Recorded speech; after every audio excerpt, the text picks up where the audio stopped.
On today's show, guys, the Padres lose another heartbreaker for what feels like the 45th time of the year. Jake Arrieta gets DFA'd, and a farm person, the head of farm development, gets fired. We're talking all of that and more, guys. Locked On Padres, kick the tires, light the fires. Here we go. Let's go, guys.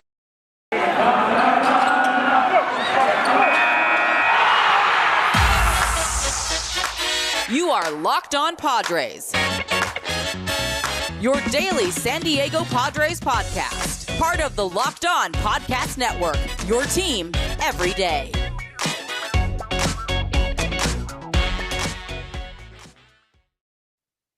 Greetings, ladies and gentlemen, and welcome to another edition of Locked On Padres podcast, which is part of the Locked On Podcast Network, your team every day for Wednesday, September 22nd. As always, I'm your host with sometimes, occasionally, but certainly not always the most, Javier Reyes. You might be familiar with some of my baseball-related work at places like Baseball FYI, Friars on Base, Off the Bench Baseball, or Just Baseball, to which I am a staff writer for.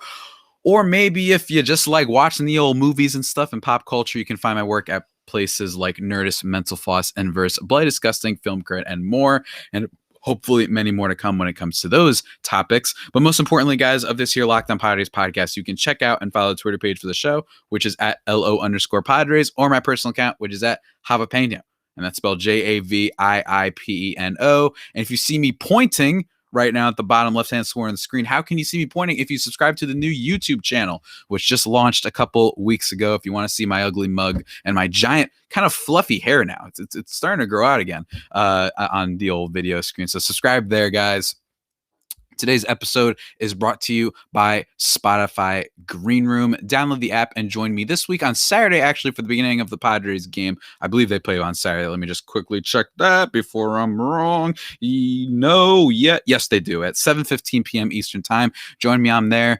Spotify Green Room, changing the way we talk sports. Guys, on today's episode, we are breaking down another Padres loss, this time against the Giants. They got swept by the Cardinals, and they're starting off on the right foot against the Giants so far to begin the week on this here lovely Tuesday evening, I guess you could say. So we're going to be talking about that. We're going to be talking about Jake Arrieta getting designated for an assignment and how that whole thing panned out, talking a little bit about the rest of the series, and of course, talking about the recent firing of a very important individual for the team, Mr. Sam Geaney, the farm director since October 2014 for the Padres, what that means, my takeaway on that. Granted, it did just kind of happen. It's new news, so we'll be giving my best kind of a take on that. But let's get into the game, guys. As always, the game recap. Not too much of a chunky boy episode, to be honest, today, because it's kind of the same old. The Padres lose by a score of 6-5 in this game, and it was a Joe Musgrove start, which is unfortunate. So out of all the starts that you're hoping to win in this series, this is the one that doesn't go their way. And it's one of Musgrove's less than inspiring outings that he's had in a good amount of time, to be honest with you. 5 2/3 innings in this game, giving up 5 earned runs on 8 hits, walking 3, striking out 6. Lately, I've been noticing that Musgrove has been issuing a little bit more free passes lately to runners. But granted, it's a pretty good team. He did battle in this game. Like I said, 5 2/3 innings. He did throw a decent amount of pitches too.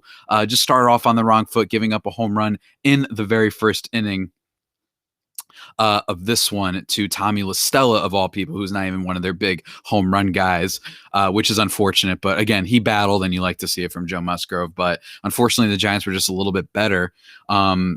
When it comes to these things, they were going up against Kevin Gausman, who you might be familiar with because he was the starter for the National League in the All-Star game this year. He was really good, but Kevin Gausman, which I've talked about before, has had a really big, kind of regression in the second half of the season. He's only able to go 4 innings in this game. He gives up 4 earned runs on 9 hits from the Padres hitting staff. Didn't walk anybody, struck out 3. His ERA still had an impressive 2.92. But seriously, very much a regression from his amazing first half. Don't know exactly what's going on there. You'd have to check out Locked On Giants with Ben Kaspick. He probably could tell you all about it. That's been the one weak point from the Padres, and they're able to hit him. So I'm not surprised that the Padres are able to hit Gausman because of those reasons, right? And the big player in this game is Manny Machado, homering in the bottom of the first inning. And I would argue it's the most exciting Machado moment, probably in months, honestly, with you. I know that he's been good. I'm not saying that this is the only good moment he's had, but it's kind of like coming off of the whole debacle on Saturday, coming off of everything that happened there with arguing with Tatis in the dugout, kind of blowing up, becoming practically meme on social media, for him to come out and say, hey, we got to go 13-0, I guess, and for them to both, him and Tatis, to address the media before the game and talk about it and how everything's cool and they got to play better and win games. For you to come out and hit these home runs is great. That's right. Home runs, plural. He also hits another home run later in the game, bottom third, along with Tommy Pham in the same inning, by the way. Apparently those two are deciding to show up lately. Austin Nola also gets in on the action with a home run in the bottom of the sixth inning. A single from Tatis. That compromises all the RBIs in this game. But unfortunately, the Giants get the last laugh with a Lamonte Wade Jr. single in the top of the ninth inning off of Mark Melancon, who is tagged with the loss in this game. Mark Melancon, look, one of the very few objectively great pickups that the Padres have had, but over his last four appearances, he's made over the course of 3 1/3 innings. He's been really bad against the San Francisco Giants, gave up 2 runs, 1 earned. Then against San Francisco the very next day on September 15th, gave up an earned run on 2 hits. Then against San Francisco again on September 16th, gave up an earned run on 2 hits. I guess you're noticing a seam here. And then, of course, tonight giving up an earned run on 3 hits. Lamonte Wade Jr., very solid player for them, but still, it's been annoying. I know Melancon hasn't been put in the best closer situations lately. It's almost like they just kind of have to put him out there. He never has a lead, which is what he's accustomed to, but even still, I guess wrong time. But I keep saying that all the time with the Padres this year, right? I keep saying all the time, it's always this guy doesn't come up big. There's always a guy every single time. So Machado comes up big, right? You get a single from Tatis. That's very cool. You get even a home run from Tommy Pham and Austin Nola, only his second of the damn season. It doesn't matter. Someone will find a way for their night to be tonight to have the regression. That's basically the kind of the non-like statistical way of summarizing the Padres, right? Every time someone steps up, no average player, it's just garbage, right? You know what I'm saying? Like, it's Tatis steps up, guess what? Tommy Pham becomes the worst player in baseball when it comes to hitting runners in scoring position. You know what I'm saying? Like, it's never just somewhere in between. That's why this has been such a traumatic collapse for the team. And it's unfortunate. And to end the game, there's some other highlights here. Will Myers makes a nice catch to rob Steven Duger of what could have been the game-winning home run, but it doesn't end up mattering. And then Machado, bottom of the ninth inning with first and second, unable to drive in the winning runs, despite already having a really nice game for the team already with the 2 aforementioned home runs. And a nice little tidbit that I noticed. In the ninth inning, the Giants, their go-ahead rally consisted of 71, 75, and 65 mile-per-hour exit velo singles from Brandon Belt, Buster Posey, and Lamonte Wade Jr. And the Padres lost on Manny Machado's 112 mile-per-hour rocket that ended up becoming a double play. That from AJ Cassavell, great follow on Padres Twitter. Does that not encompass the season? It does, but it also implies that the Padres have been unlucky. Which isn't true. The Padres haven't been unlucky. They've been playing horribly. Now, I get it. This is just, in general, though, a microcosm of just sadness and depression. That is what the Padres' second half of the season has been, literally ever since July 30th, with not getting Max Scherzer, with the Dodgers getting him and Trey Turner, because Mike Rizzo of the Nationals is a sleeper agent for the Dodgers. I've confirmed this. I've talked to many sources. It's confirmed he is a sleeper agent for the Dodgers to help them out. You have that go wrong. And then, of course, you have Frazier go wrong. And literally on July 30th, after the trade deadline not going well, Tatis ends up getting hurt. So it's just nonstop misery. And it continued tonight. The only kind of silver lining is that it doesn't help the Dodgers that the Padres lost tonight, right? It helps the Giants. And I'd much rather see the Giants do well and go far in the playoffs than the Dodgers. And I think we all can agree on that. But before we get a little bit deeper into the game and kind of some results and talking about the rest of the Giants series and the firing that happened today with what's-his-face, Mr. not Samwise Gamgee, but Samwise Geaney. I hope that's how you say his last name. But anyway, into the ad for just a second, guys. This episode is brought to you by Spotify Green Room, the first social audio platform made for sports fans. It's free to download. Once you're in, you can talk with me, other fans, experts, whatever. Once a week, you can check me out. Locked On Padres rooms. can join on the conversations, guys. It's really easy. That's why I like about it the best. You just download the app, join a room, talk. It's just literally just as simple as that. No barrier to entry. You don't need all the fancy equipment. You don't need this little microphone that if you're watching on the YouTube that you can see. You don't need all that stuff. That's all you need. I'll be hosting one this week for sure. Download the free Green Room app now. Currently available on all iOS devices. Be sure to create a profile, link your Twitter, and join the MLB group for the latest league updates. Follow me on there at Javier Reyes, JAVIERREYES. And then when you do that, you will be notified when the room goes live. I'm going live on Saturday, 7:15 p.m. Eastern time to hang out. It's always a nice little just hang out. If you guys want to complain about the Padres, I'm more than down to do that with you guys. Spotify Green Room, changing the way we talk sports, guys. But that's not all the sports stuff that I have for you. We're back and better than ever. All eyes are on the back on to start another football season. And as always, BetOnline is your number one spot for all the pro and college football action this season with a new updated site and interface, even more odds, props, and contests. BetOnline continues to be the number one source for you, man, when it comes to everything football. Head to the website, use your mobile device to sign up today to receive your 100% welcome bonus. That's double your initial deposit, man. It's really good stuff just for signing up. Don't forget to use that promo code NFL100. But don't worry if you guys are wondering baseball podcast. I don't care about football. Don't worry. They also cover baseball. They also cover boxing and hockey and basketball and all this type of stuff that you'll need for all the seasons and sportslings that are going on. So remember, guys, go to BetOnline, your online sportsbook experts. Also, remember to use that promo code Locked On as well. Be sure to do that, guys.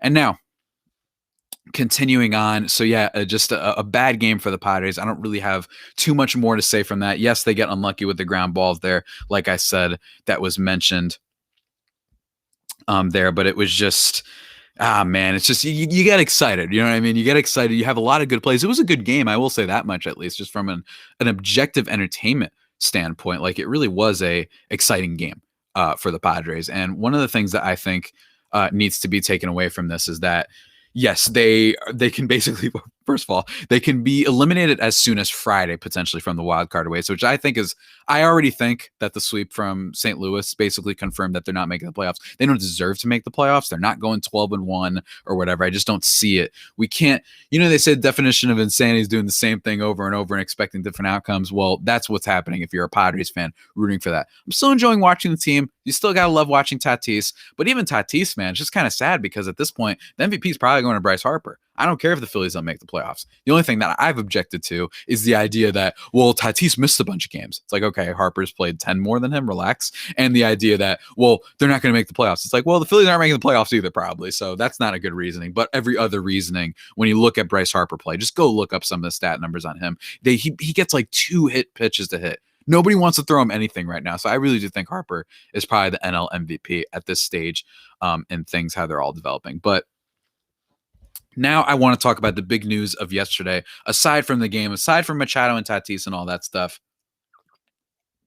We had another firing. And I talked about this on the podcast with AJ Preller. I talked about this on the podcast from 2 days ago, that you can expect probably a lot of turnaround for the Padres. A lot of people have been talking about this. Dennis Lin of The Athletic has mentioned this, that you can expect a lot of changes. And we got one of them from Dennis Lin. Significant changes underway for the Padres. President AJ Preller yesterday informed Sam Geaney, the farm director since October 2014, that his contract won't be renewed. Geaney's departure is effective immediately. Now, there's a couple things with this. I saw some Padres fans getting really excited. They're like, heck yeah, get the heck out of here. See ya. Let's fire everybody, right? That's what everybody wants to say, is fire everybody. Now, I'm not saying that you're implicitly wrong, but my response to this is two things. I think this is about Mackenzie Gore. Just as someone who isn't super informed with maybe how baseball works and stuff, I know the Padres farm system stuff has been well chronicled, and this has been a topic of discussion where it's like, why do people always seem to get better when they leave the Padres, right? Or their system isn't developed well, right? But October 2014, you've been here for a long time, so at least this isn't like one of my issues with the idea of firing Jace Tingler of the Padres is it would be like his third manager that AJ Preller has hired practically. So that wouldn't make me happy. I don't like it when teams just keep firing. This guy has been here for a while, and they're not thrilled with the turnout. However, I do have to say, let's not expect that this is some giant, that this guy was, I didn't even remember what his name was until yesterday, or, you know what I mean? So I didn't really remember who this guy was. I'm not saying that he deserved to be fired or whatever. This is just what's going to happen. You're going to have a lot of turnaround. And Padres Hot Tub, which is another Padres podcast out here. I've actually had John Gennaro on the pod before, who's one of the co-hosts of that show. They actually put out a trade saying AJ Preller trades away all the team's best prospects 1 year later. AJ Preller, it's Sam's fault that our minor league squads were bleeped this year. The S word, if you guys are curious, this year. We are a family podcast for the most part, guys. I don't know, but I've said that word before on the podcast. I don't know why I'm all of a sudden bleeping it. Whatever. Anyway, so with that tweet, I have a disagreement and agreement with it, right? It is true that we can't not blame AJ Preller, which is what I talked about in yesterday's episode. And speaking of which, real quick programming note for YouTube listeners, I don't know why. I hate my life. My computer won't download the MP4 when I finish doing the video. So I have to do a different option, which is like setting it as a stream. And then that is like completely different than a regular video upload. I can already see it impacting my views, which is annoying, but like I'm trying to figure it out. I don't know. I upgraded my computer's like software and it's just been messing with me in a bunch of different ways. And this is one of them. So my apologies about that. If you didn't catch yesterday's episode, that's part of the reason why. But I agree with Padres Hot Tub and those guys a little bit in the sense that you can't just blame this one guy. Part of the reason we accrued these prospects was because, we've had actually pretty good prospects in farm system development in terms of at least having them be something. You know what I'm saying? Maybe they don't turn out to be incredible major leaguers all the time, but there's a reason why. You had Mackenzie Gore, Luis Campusano, all these guys, and then you look at Preller. He's the one that made the trade away for Luis Patino. And maybe you're not excited about how Blake Snell has been. Well, that's AJ Preller. That's not necessarily Sam's fault. He's the one that's overseeing farm stuff. So here's what I say about that. My theory is that this has to do with Mackenzie Gore. That could be the biggest thing behind this. Maybe even a little bit of Luis Campusano. The reason why. And maybe even CJ Abrams, because CJ Abrams got hurt. But otherwise, that's just a fluke thing that happens. You know what I'm saying? Like, it's not Sam's fault. You know what I mean? At least that from what I see, right? So there's two reasons. So Luis Campusano, you could say, maybe Preller's annoyed that he overestimated how, that he was supposed to be ready. You saw at the beginning of the season when they brought up Luis Campusano, couldn't hit for squat. And he was being brought up in pitch hitting situations, which was dumb, by the way, and against the Dodgers in like really pivotal moments. And he hit like $150. You know what I mean? He was really, really bad for the Padres. And I was worried about his growth being stunted a little bit. Now he's back in the minors and doing a little bit better. The bigger one, and maybe that's an issue. Maybe Preller got bad communication that this guy was ready and they brought him up and he wasn't. And now Preller's like, what the heck? I really wish we had a catcher that was more ready. That's possible. But I think this is Mackenzie Gore. Mackenzie Gore is a top pitching prospect literally like 6 months ago. All right. 6 months ago, he's the top pitching prospect in baseball. It's not Grayson Rodriguez of the Orioles. It's this dude. And then all of a sudden, he gets promoted. It's not like he debuted in the major leagues and got killed there. It happens. Luis Patino got killed for the Padres last year when he played against the Dodgers. Instead, Mackenzie Gore, he gets moved up a little bit in the levels, and then all of a sudden he's getting killed. He has no control. He has a decent strikeout rate, but he's getting absolutely killed. So what the heck is going on there? And then he doesn't pitch for 2 months. Now, yes, he's back on the bump recently, looks a little bit more like Mackenzie Gore, but he's fallen the prospect rankings. I've seen most places, Just Baseball, go check that out. He's around like 63 and around the 60 range. It's like, that's quite the fall off from being the top pitching prospect in baseball to all of a sudden being in the 60s. Like, that's a really big fall off. I can't remember the last time a fall off like that happens, especially over the course of just 6 months. Now, I'm not saying that we have to give up on the guy, but I'm wondering if Preller is just annoyed that you look at this and you say, what the heck, man? I thought that we were going to head into this season, not only with the upgraded rotation, with guys like Musgrove, with guys like Blake Snell and Yu Darvish, but also we were going to be able to expect a second half call up from Mackenzie Gore, and that absolutely didn't happen. So if there's a thing that I will theorize, early initial thoughts on that is that might have to be at least a significant portion, not the only portion of why Sam was fired. In general, though, I think a lot of people are just getting fired. Maybe that's just the thing. But I'm just saying, Luis Patino is a ranked prospect. You know what I'm saying? Like, these guys, hey, 2014, 2015, AJ Preller takes over and trades away Trey Turner for Will Myers. You know what I'm saying? So it's not just on Sam. It's not like this is something I saw in some of the replies. Granted, this is what happens when you're on Twitter a lot, where it's like everyone's cheering and all this stuff. It's like, do we even know what we're cheering? You know what I'm saying? Like, I just don't know. I imagine that's going to be the same thing that happens if, and in my opinion, when Jace Tingler is fired at the end of the season, that a lot of people are going to be cheering. And my thing is like, it's not all on him, man. It's not all on any single person. And we need to start. I really think AJ Preller, like you're killing me, man. You're killing me. You're absolutely killing me with how this is happening. I'm just saying, Padres fans, there's a lot more to this. But I will say, it ain't ending here. I wouldn't be surprised if hitting coaches are fired. I wouldn't be surprised if I wouldn't be surprised by anything. This is genuinely a historic level collapse. This is a historic level collapse. As of May 26th, they had like a 90% chance to make the playoffs. Now they're at like 0.2% chance. How does that happen? It's just insanity. It's insanity. Even when they were starting to slowly decline, it was still like 70%. Go look at that up on Fangraphs and all that stuff. Just absolutely nuts. Absolutely nuts. So that's my perspective on the firing. I don't know if it's good or bad. I'm just saying, probably you're the one who traded those prospects. It's not like all these guys came up and were terrible. We didn't even necessarily get to see a chance if they were going to be good or bad. But again, that's just my opinion, guys. And now moving on to something that isn't an opinion. This is just objective truth, ladies and gentlemen. They are, of course, the best protein bars in all the land, guys. Built bars. What I love about them, aside from being soft and easy to chew and 100% covered in chocolate, they have so many flavors: mint brownie, double chocolate, salted caramel, strawberry, orange, cookie dough cream, cookies and cream, I should say, German chocolate, raspberry, grasshopper cookie, I should say, and Rocky Road, all these different flavors. They've got all fall flavors. I imagine they're going to have some fall flavor coming out. I guarantee you these crazy guys over at Built Bar and Gals they're coming up with some pumpkin spice, some maple pear, some apple flavor, or whatever is the fall thing for you. They're coming out with that. And above all else, though, like I said, they're protein bars, which means they are healthy for you. 17 to 18 grams of protein, calories ranging from 130 to 180, only 4 to 5 grams of sugar, and only 4 to 5 grams net carbs. Amazing flavors, all tasty, all healthy. What are you waiting for? Go to BuiltBar.com and use promo code LOCKED15, and you'll get 15% off your order. Remember, that is promo code LOCKED15 for 15% off at BuiltBar.com. But that's not all, guys. That's not all. I want to tell you about a simple way to get all the entertainment you love without the hassle. DirecTV Stream brings you live TV and on-demand favorites like never before, which means you can watch your favorite sports, movies, and shows all in one place. And the best part, no annual contract. I know. Isn't that just lovely? So stop waiting and get your TV together with DirecTV Stream. You can learn more about DirecTV Stream at directtv.com. Guys, pretty cool. Pretty cool. But before we round out today's podcast, one last thing I want to talk about. First of all, just the rest of the series. The rest of the series should be brought up just a little bit, guys. We got another game, unfortunately, today against the Giants. Obviously, it's a big set. Vince Velasquez is going to be starting for the Padres. I guess the only kind of silver lining is that Scott Kazmir, who was good like 1 year with Oakland, I remember, is starting for the Giants, it looks like. So, I know we have a bad pitcher going up, but at least it's not one of their ace guys. On Thursday, it is Logan Webb, who is picked up for the fact I mentioned Kevin Gausman. He's regressed. Well, Logan Webb has been awesome. 2.79 ERA on the season for those curious.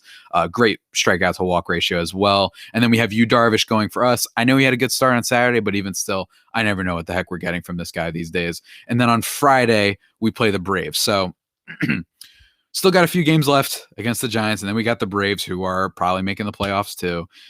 Look, I'm just wondering at this point, like, it's not inconceivable the Padres finish below 500, which is just insane. This is a team that was 20 games above 500 practically at one point, or at least they were close to it. Now, like, that's an insane thing. I'm serious. Like, one of the things I'm going to be looking forward to doing this offseason is actually looking around past like 20 years, like teams that have had greater collapses than the Padres, because I don't know who has. And I'm not going to bring up my forsaken banned word of a football team I root for, but as a fan of that football team, you guys know what I'm talking about, a certain team that is now in LA.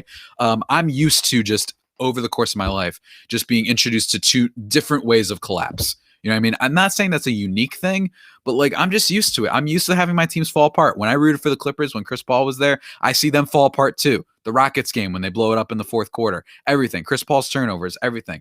It's just like the only team I've had is in my youth when I was more of a Yankees fan in 2009. I guess that's it. Otherwise, I'm just used to my teams just always crushing me, and it stinks. And every time it happens, I always get mad at the Boston fans who are like, we didn't make the playoffs in 2018 and 29. Like, shut up, man. I literally have never had any sports W's when it comes to my teams in my life. It's absolutely awful. But anyway, guys, the last thing I want to talk about is Jake Arrieta, just really quickly.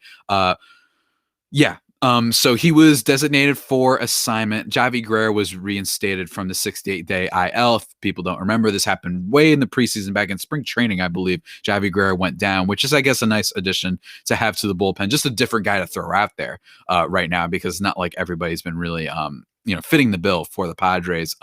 They designated Jake Arrieta for assignment. Arrieta finished with a 10.95 ERA and 4 starts for the Padres. He only had one somewhat decent start against Houston back when the Padres there was at least some hope. He didn't make a good start there. We went 5 innings, gave up 3 runs, and that was also the game, if people might remember, that Eric Hosmer messed up when he wasn't just running back to first base to get the ground ball from Kim. He was just like kind of waiting for Kim to throw it to him. It's like, dude, get back to first base. That whole thing, which then leads to the home run. So even that, like, a little bit unlucky on Jake Arrieta's part, I should say. But regardless, the guy isn't any good. And I said he's a little bit of a jerk. I did not like the thing that he did with the mask. I thought that was really obnoxious, and just, like I said, obnoxious is just the perfect way to really, capture it all. He's not very good. This is not the Jake Arrieta we knew of the past. And I've said this on previous episodes, but I'm going to say it again. He is a good example of why, when you hear players getting excited about certain things, when you hear players' opinions on certain things, you can't always, and don't get me wrong, they deserve merit, obviously. They deserve credence because they're, players. They've made it here for a reason, but they were all excited about Jake Arrieta. They love this move, bringing in that veteran leader, and he stinks. So it's like, not every time are the players right. I don't care if he won the Cy Young and had one of the great second halves ever and helped make the Cubs win the World Series. He's just not a good pitcher. 10.95 ERA, guys. That's atrocious. And Sunday, clearly the end of him. Now, part of this was an injury, but that's on top of it. On top of just being bad, he's also injury prone. So it's like, that guy's being designated for assignment. He's no good. I'm not going to be surprised when he probably gets cut in the offseason, whenever he's first allowed and eligible to be cut. Again, just an innings eater. I get it, but it's just like, man, and now we got Vince Velasquez going. So it's just not going good in Padres land. A very bad tenure for Jake Arrieta.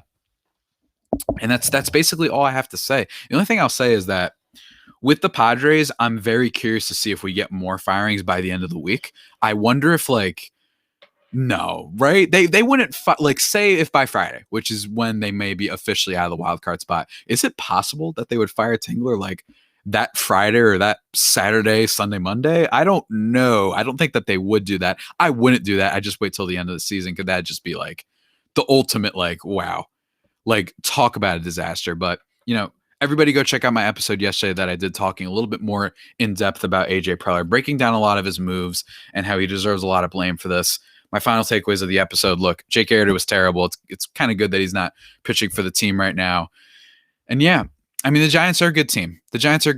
And I like that, them winning hurts the Dodgers. That's cool. I would hate for the nightmare scenario is that the Dodgers win the World Series, of course. The other nightmare scenario is that the Giants lose in the wild card game to the Cardinals, and then it's just Cardinals Dodgers in the playoffs, and then the Dodgers beat them. It's just like, oh my God, this is a mess. So hey, you know me. Hey, in terms of teams I'm rooting for in the playoffs, I wouldn't mind seeing the Giants do well. It's just a genuinely interesting team. And then I also White Sox, because that was my prediction preseason that the White Sox would go to the World Series. So we'll see what happens all there. Definitely going to be breaking down more stuff when it comes to the playoffs as time goes on, because the Padres are becoming increasingly irrelevant by the day in terms of news. I know we had Saturday, but for the most part, they're just kind of out of it, and nothing really interesting is happening for that team right now.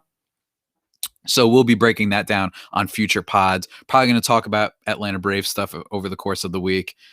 But yeah, that's really all I got for you guys. That's really all I got for you. Sam Geaney, sorry that you got fired. This is basically just what's going to happen. They got a clean house. And I'm very curious. Something we also have to talk about in future episodes is, who are some candidates to bring in, right? I've heard Ron Washington tossed around a little bit. Not bad. He's a little bit of a name, veteran presence, maybe in that locker room and clubhouse might be good. But I don't know.